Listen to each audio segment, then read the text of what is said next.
इतना सुनना ही था जैसे पूरी दुनिया रुक गई।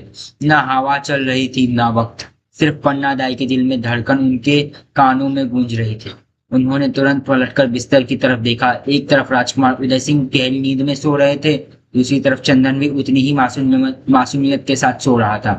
दोनों के चेहरे पर सुकून था। दोनों को ये तक नहीं पता था कि अगले कुछ पल में उनकी जिंदगी का फैसला करने वाली है। पन्ना दाई की आंखों के सामने जैसे उनकी पूरी जिंदगी घूम गई। उन्हें याद आया जब पहली बार उन्होंने चंदन को गोद में उठाया था।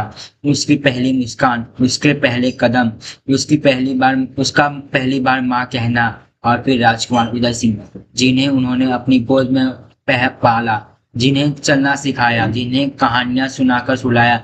उनके लिए ये दोनों बच्चे अलग नहीं थे, एक खून का रिश्ता था और एक वचन का।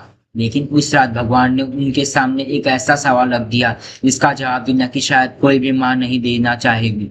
अगर तुम सिर्फ एक बच्चे को बचा सकती हो तो कैसे बचाओगी? आपने अपने बेटे को या उस राजकुमार को जिसकी रक्षा की कसम तुमने खाई है? पन्ना दाई के हाथ कांप रहे थे, आंखों में आंसू भर आए, लेकिन उन्होंने उन आंसुओं को गिरने नहीं दिया, क्योंकि उन्हें पता था कि अब हर पल कीमती है।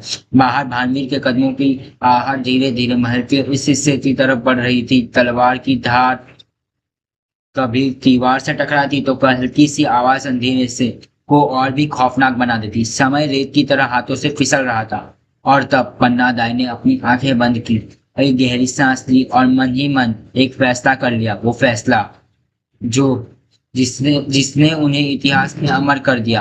पन्ना दाई ने धीरे से अपनी आंखें खोली। अब उनके चेहरे पर दर्द खत्म था और दृढ़ निश्चय ज्यादा। कभी कभी जब इंसान के पास कोई दूसरा रास्ता नहीं, हौसला ही इसका सबसे बड़ा हथियार बन जाता है। पन्ना नायक ने तुरंत राजकुमार उदय सिंह को अपनी गोद में उठाया। राजकुमार आधी नींद में थे। उन्होंने आंखें मलते हुए धीमी आवाज में पूछा, दाई माँ क्या हुआ? पन्ना दाई ने मुस्कुराने की कोशिश की, एक ही एक ऐसी मुस्कान जिसके पीछे एक माँ का टूटा हुआ दिल छुपा था। उन्होंने राजकुमार के सिर पर हाथ फेरा और धीरे से कहा, कुछ नहीं राजकुमार, बस हम एक छोटा सा खेल खेलने जा रहे हैं। उदय उदय सिंह मासूम थे। उन्होंने बिना कुछ पूछे अपनी दाएं माँ पर भरोसा कर लिया। पन्ना दाई ने कमरे के एक कोने में रखी एक बड़ी बांस की टोकरी मंगवाई। ये वही टोकरी थी जिसमें आम तौर पर फल और कपड़े रखे रखे जाते थे। उस रात वो टोकरी मेवाड़ के भविष्य को अपनी गोद में छुपाने वाली थी। उन्होंने टोकरी के अंदर एक मुलायम कपड़ा